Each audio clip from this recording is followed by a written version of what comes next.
Hello, and welcome to another episode of Roompact's ResEdChat podcast, where we highlight cool people who do cool things in residence life and college student housing.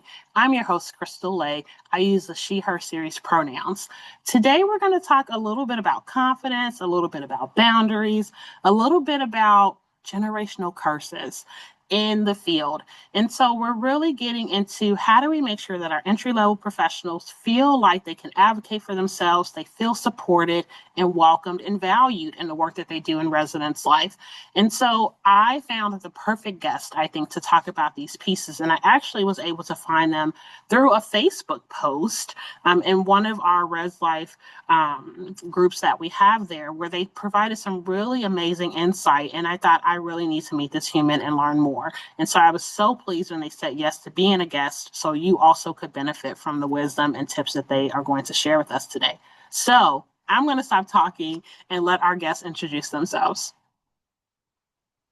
Hello, everyone. My name is Sarah Leahy. I am the Associate Director of Campus Life for Residence Life and Housing at Dickinson College in Carlisle, Pennsylvania.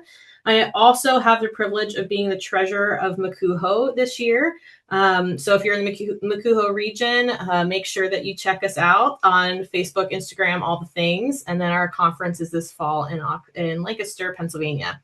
I'm super excited to talk to Crystal as well about what it's like to be a first-year entry-level professional and the way that supervisors really impact the experience that entry-level professionals have. So looking forward to our chat.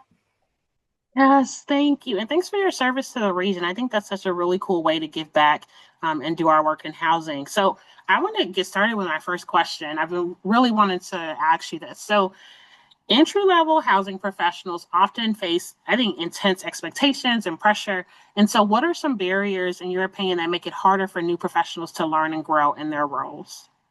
Yeah, it's a great one.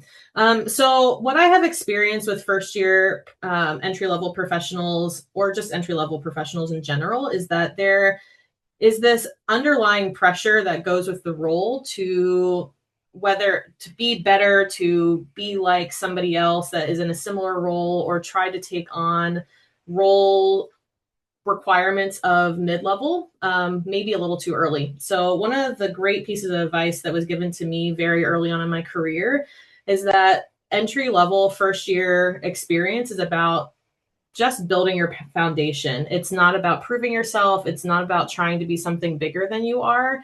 And sometimes we get trapped in that. I would imagine probably anybody that watches this will say that they've heard somebody tell them, like, what is your higher ed timeline? Or are you on the timeline or out of it?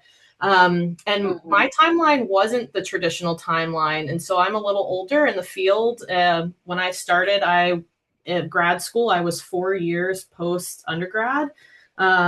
And it's okay for things to look different. It's just a matter of making sure that you acknowledge that yours is different, and normal is just a setting on a dryer. That's what my grandma used to tell me. And so you just decide what that looks like. So stop the comparison. Be okay to be in a space of failure, and know that there are people to support you through that process, because it's all just about learning and development. Yeah, I think in this field, and maybe other fields too, I can speak, the housing. I feel like when we're running this race, we're always looking left and right, and it's like, how do you know the path ahead of you if you're, and what you're doing if you're always looking left and right and doing that comparison thing? So I really appreciate that. There's also a quote that says, comparison is a thief of joy. So thanks for, and then your grandma's quote, I'm like, I think I'm going to start using that. So when I reached out to you, and I referenced this in the intro, when I reached out to you about being a guest, you talked about this idea of generational curses in the field. I've heard that applies to like family pieces, or dynamics, but I never thought about it in our work as housing professionals. So tell me, what does generational curses mean to you or look like when we talk about housing and residence life and in our leadership as well? Yeah. Yeah, absolutely. So, a little bit about my background. I come from a Christian household, and my parents very diligently broke some generational curses in the generations below them, Mm. and have those receipts to prove like what existed pre the work that they did, and now my siblings and I and the grandkids that have come after. Um, and something that I have felt a lot is that there is this like old regime in res life and housing and this new. And for some reason, there isn't a willingness for a bridge to exist there unless there are like those mid-level individuals or people that are in between the old and the new that are just saying no. And something that really hit when you asked me this question is that not every tradition deserves to be a legacy. And I Mhm. think we get stuck in that. Everybody that has existed wants a way to be a legacy and to have their name be on a curriculum or in the way that housing is divided up on a campus. And sometimes what was is not what needs to be. And that's what I'm talking about. The curses is like, I suffered, therefore you have to suffer. I think about pay scale a lot. My first job, I was making $12,000 a year in res life and housing. And so like just if I would continue to be like, well, I had to suffer through this, so I'm not going to worry about making sure that your salary gets raised so that you have a living wage. We get trapped in that a lot. Mhm. And so I am making a diligent effort to not be that. And when I'm in spaces where those types of things are brought up, I'm often the person asking why or making people uncomfortable with the questions that I'm asking because I'm willing to voice it for the generations below me that are coming in because I want the field to sustain. And I want people to view residence life and housing as a final destination and not just a bridge to the next career. And that can't happen if people in the field continue to be selfish and hold on to the things that were instead of looking to the future. Yeah, when I came up in housing, there were more lifers, right? Like this was a destination, right? Like this is what I'm going to do for 30, 40 years. I'm going to retire from housing. And I feel like that's less of the norm, uh, you know, um, or the typical experience anymore, right? Like it feels like a pass through. It's something to do to get to the next thing or something to try out. And so that sentiment really resonated with me. I think also when we have times where it's the, oh well, this is better than what I had, so I don't understand why folks are complaining. I've heard that too, Sarah. And so it's really about knowing our team and implementing processes that make sense for the group and they're also sustainable, right? Like I can't change everything based on what's happening in this moment. Like we want to have things that are lasting, and also how do we not get stuck in this is what we've been doing, and not leaving room for new and different and maybe sometimes better. So I really that's sticking with me because again, this idea of we've always done it this way, you still hear that. And I wonder about for you, it's very brave to create discomfort in our field, right? It can be really scary. And so tell me a little bit about like that internal voice or dialogue you do. Like, how do you know or create that safety in speaking up in the moment? Does that question make sense? Yeah, absolutely. I didn't become a part of this field to get a Girl Scout sash. Like I'm not here to collect badges of honor. And in all of that, it's like I don't want to experience burnout. I don't want to be in the space of negativity. I want to find joy. I want to be at peace. One of the other pieces that we're going to get on is work-life harmony versus balance. Like I am not here to prove to others that I have more value. I just want to do my best. And I talked about my faith earlier. Like I truly believe that God has put me in this field, and I am here for a reason, and I'm just trusting through the hard. So even in the hard, I have spaces where it's like, okay, God, like what do I need to learn? Right? It's not about me and who I am in the moment. It's in this experience, how can I grow and how can I positively impact the people around me? And if there is somebody in the space that is feeling the same way, I always think like if I ask the question, somebody else in the space probably has the same question and they're just not at a space professionally where they might think that they can ask the question. So being brave in the moment and asking and is a visual representation of what somebody else could do when they're in a similar situation and I'm not in the room.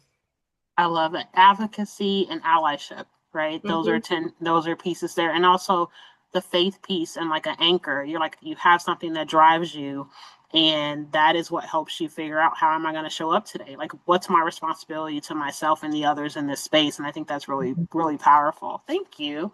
Yeah. So I think this tips us over into talking a little bit about boundaries. I see a clear connection, right? Like, how do you protect yourself? How do you name what your needs are? So I think that many entry level professionals, and then sometimes, more seasoned humans, struggle with boundaries, Sarah. And so, why do you think boundaries are so difficult in residential life or residence life? And then, how can supervisors better support staff in setting boundaries? Yeah.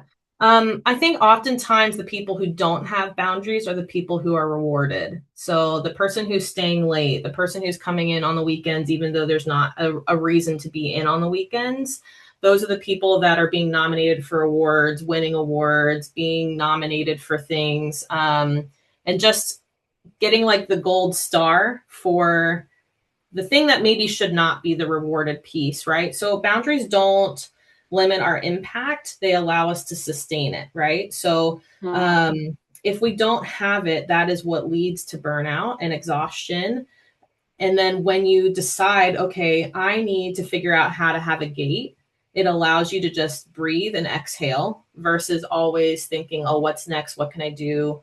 Where do I need to be? Who do I need to impress? It allows you to be present in who you are and focus on, okay, like what do I want to do today that isn't connected to work? Wellness can't exist if a supervisor isn't willing to demonstrate it. So something that my staff knows is like, I don't require their email to be on their cell phones. We are in an age where the ding happens and there's an expectation that as soon as that email comes in from a student, no matter what time it is, you should be responding. I don't live in that space. Sure, there are things that are important, but that's what the on-call staff is for, right? And so if somebody else needs to be pulled in, somebody else will be pulled in, right? Like I don't live in the space where I know that I won't be contacted if I'm on vacation, but that's a possibility. But we have laid the groundwork to make sure that there is somebody available. So why worry about it, right? When I go on vacation, I'm not thinking about who's on call or what's happening. It's me with my husband, us doing our thing. And then if I need to be called, I'm there and able to do it. We are speaking the same language, because let me tell you right now, I'm gonna say it on this conversation with you. My work email is not on my phone. It's not. Now the role that I have, I am on call 24/7, 365. I knew that when I took the job, right? And that means I train my staff so well that they only need to call me if one of five things happen, right? And so, what are the things that you put in place, right, to make sure that you can have wellness? When I got to work this morning, I sat in my car for 10 minutes, Sarah, and I listened to my two little songs and I sang in my car. I was like, I hope nobody see me just in here singing in my car.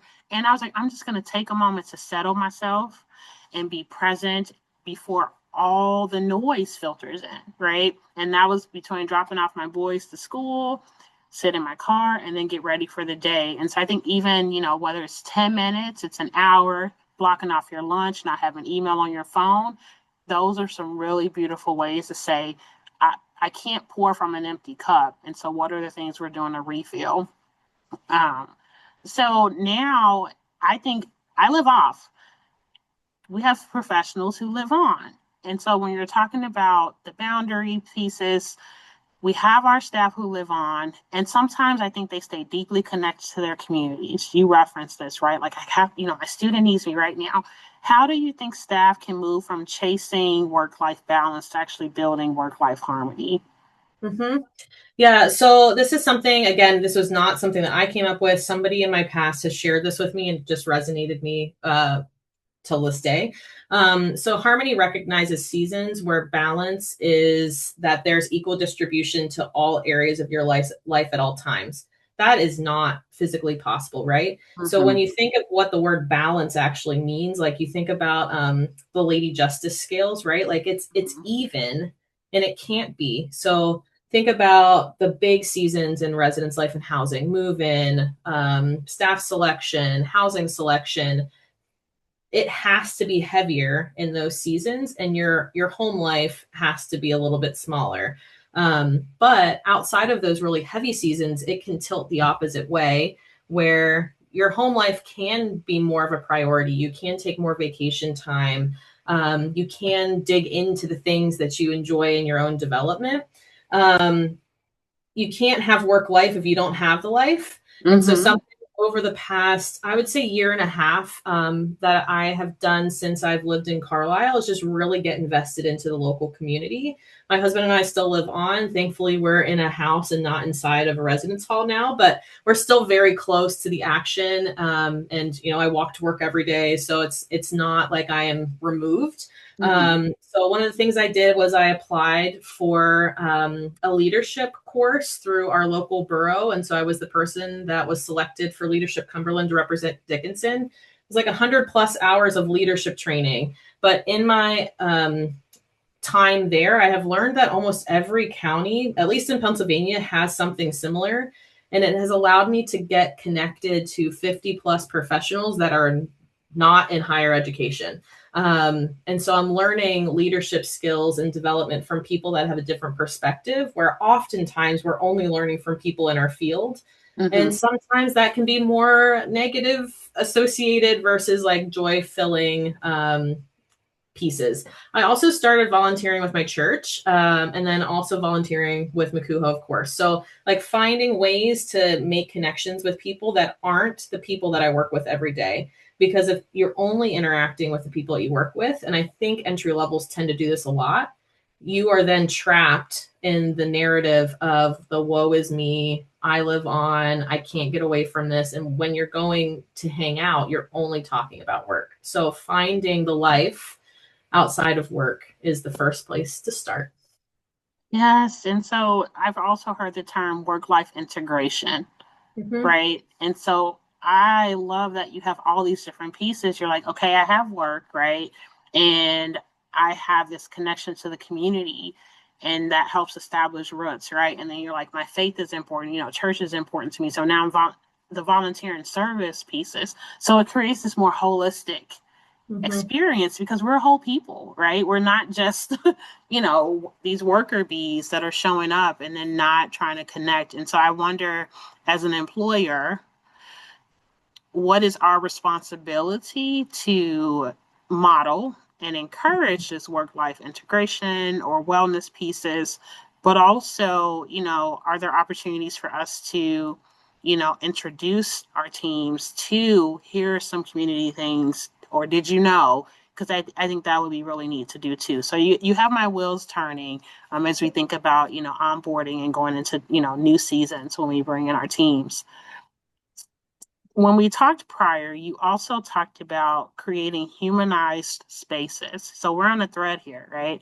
And so what does that look like in the workspace? Because you talked about outside of work, right? When you work in a residence life environment, how do we bring the humanity to our day-to-day work and environments? Yeah.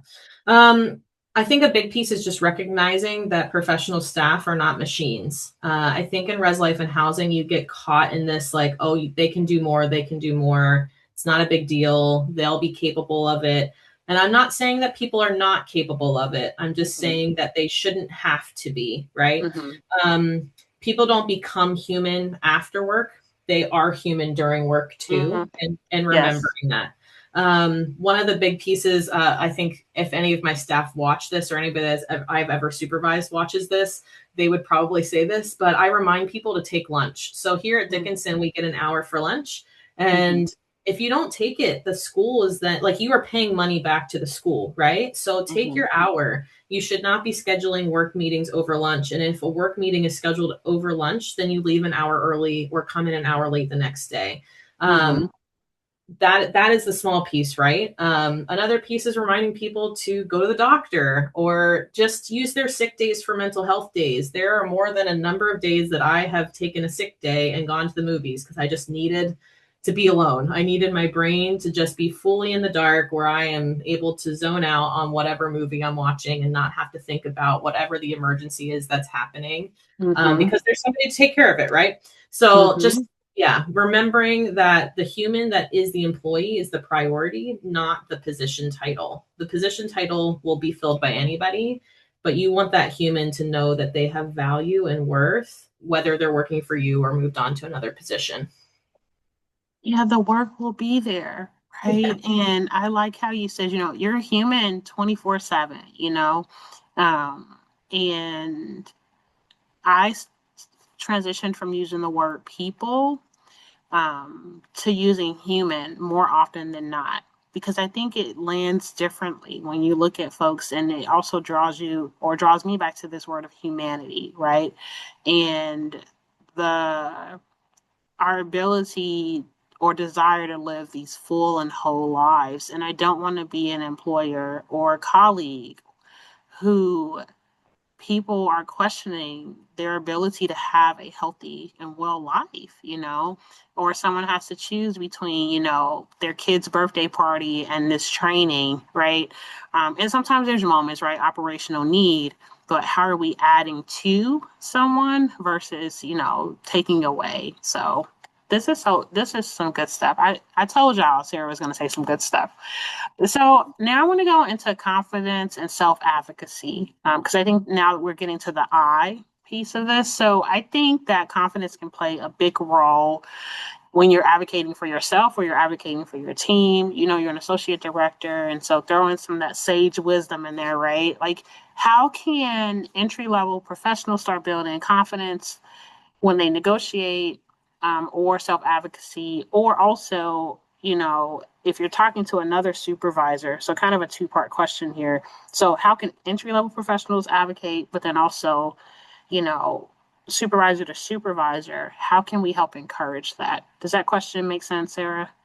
Yep, absolutely. Okay. Um, so the little background on me. So I was a gymnast for 14 plus years of my life. So falling into confidence was something that I had to figure out quickly because nothing will challenge your confidence than standing on a 4-inch beam that's 4 feet in the air. Mm. So I have taken that type of mentality into a lot of who I am. I have been told by people that they're intimidated by the way that I walk into a space, but it all comes back to being a gymnast and learning how to stand properly and how to make a presence, even when you were terrified, right? Like you have to just put on this like fake improv persona sometimes, and that's okay. And so I don't believe that you either have it or you don't. I think it is something that is learned. And so, yes, I learned it younger in my life, but you can learn it by either witnessing other people show their confidence or taking the time to develop it on your own. And so, one of the things that I think is significant is confidence is not a prerequisite to advocacy. Advocacy often is how confidence develops, which means that the supervisor has to be able to provide space for the staff to figure that out. So it can start really small with maybe it's a staff meeting and creating a space for people to have the freedom and flexibility to ask a question that's maybe not the right question, the psychological safety that's tied into that, and not degrading that. I have been in more than one spaces where I've asked a question and you could tell right away that the person was upset that you asked the question. And so figuring out yourself as a supervisor, how you're going to respond when the question catches you off guard, because it might not feel good, and you might not have the answer, but figuring out how to make sure that that doesn't destroy the confidence of that person, to trust themselves to ask another question. You are the make or break of that person's advocacy for themselves, in those spaces. So starting small, allowing people to ask clarifying questions, even going as far as advocating for a staff member to be in an all college committee, getting into spaces that they wouldn't have walked into on their own. Even at the regional level, we often do shoulder tapping for people to be on our leadership board. And trusting that the person that shoulder tapped you sees something in you that maybe you don't. And it is the step that's like, although you might not be confident, we have confidence in you and we trust that you're going to do a good job. And so believing the person that is reaching out to you, they're not lying. They are not trying to fill their own cup. They want to make sure that you feel great in the space that you're in. Isn't it something to know that someone believes in you? Right? That's what I'm hearing. And, or when your supervisor says, good job, or they give you enough information where something signals of like, oh, I should probably do this thing again. Right? Because my supervisor trusts me. So I wonder, when you're a new employee and how do you make allowance or build in time for the relationship to build? Because you have to build that too, right? Like you're hired for the job. We know you can do it. And there is this window of building trust. So I guess what I'm trying to get at is that confidence and trust might not be automatic, right? Like you have to build that. And so you can control your confidence and know that the more you demonstrate competence and you are confident, that trust can build and you'll hear more of those good jobs. So that's what's in my head now of, if you're brand new and you're not hearing some of that right now, like you're brand new to a role, that will come with time because maybe it's like you have to earn that. Do you have any thoughts about that? Of like, how do you stay confident when you're just starting, when maybe you're expecting that within the first 90 days and that might not happen? Yeah, I still think a lot of it falls onto the supervisor. So, even in the way that I interview people, so our campus is a really big campus, a lot of walking. We're in the middle of a town, so we can't like drive from point A to point B. So whenever we're interviewing people, I send out like an expectations list of the day so that they aren't caught off guard. And so I say like bring a change of clothes for our tour. I don't need you to be in business suit that you've spent $500 on or in high heels and being really uncomfortable for the remainder of the day. Come into this space and know that we want you to be comfortable as you are learning who we are, right? And there are a lot of times that's not the case. And as live-on professionals, like you don't even often get to see or have an idea of where you're living. You just have to trust that where you're living is going to be good. And I would say probably 7 out of 10 times it's usually an older space, hasn't been taken care of, and you just have to be like, okay, well, I accepted this job and I'll try to make it work, right? But if the supervisor puts in the work to provide the space for the person to be the human that they are, like remember when you were going through it, was it hard? Try to make it easier, right?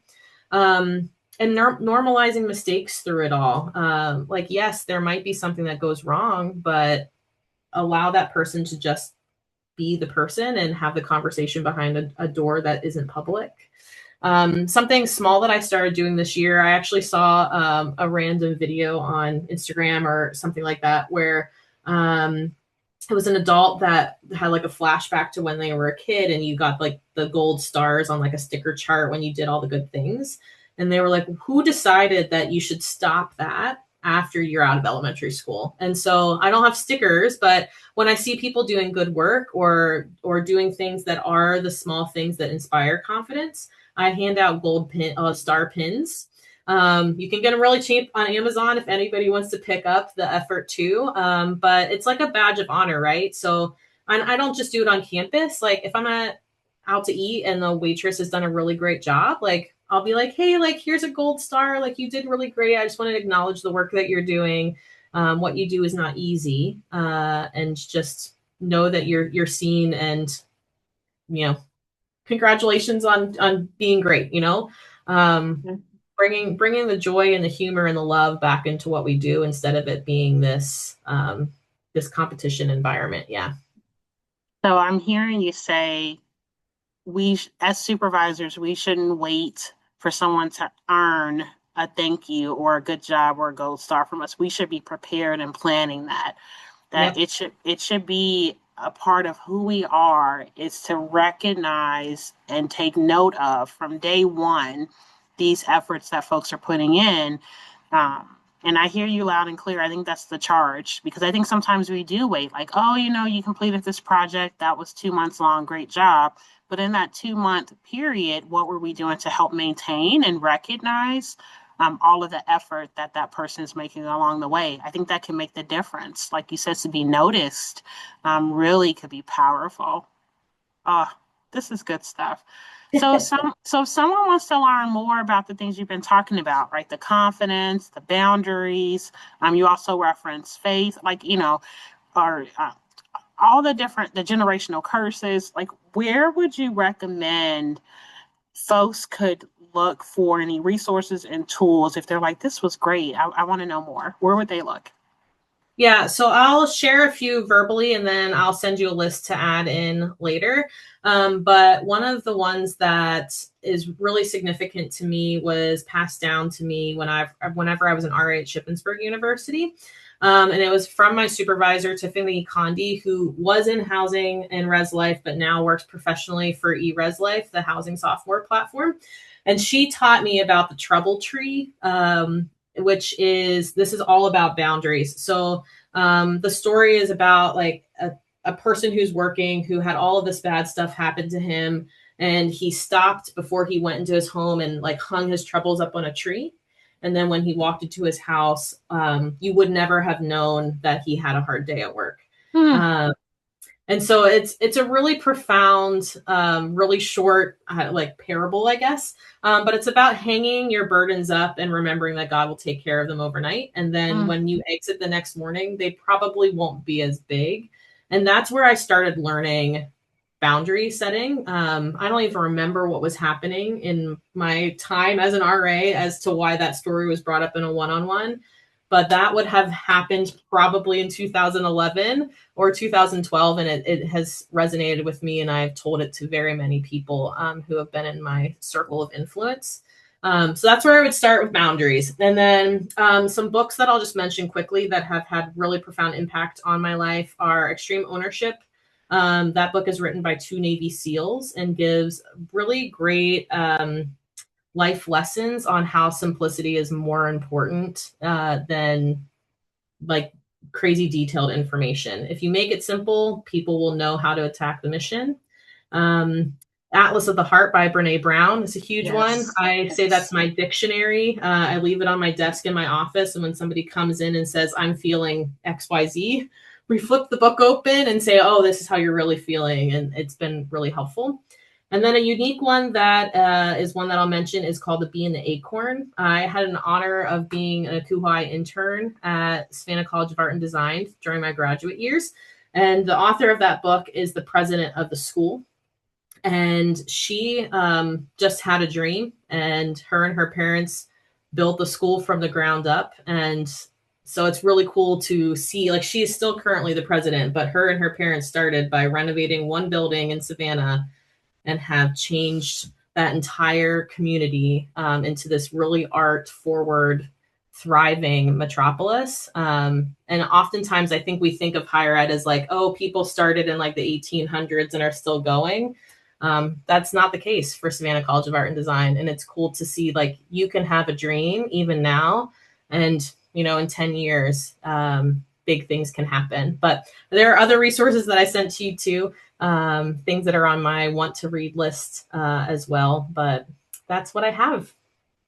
This is good stuff. Thank you. We will go ahead and get those added to the show notes. Sarah, this has been absolutely fantastic. Thank you so much for sharing your wisdom and spending time with us today. Thank you so much for allowing me to be here. It's been an honor. Yes, and thank you everyone for listening or watching, however you're viewing this or connecting with this. If you have an idea of a topic or a guest that you would like for us to have on here, please reach out to Roompact. We will be thrilled to connect. Thank you again, and take care.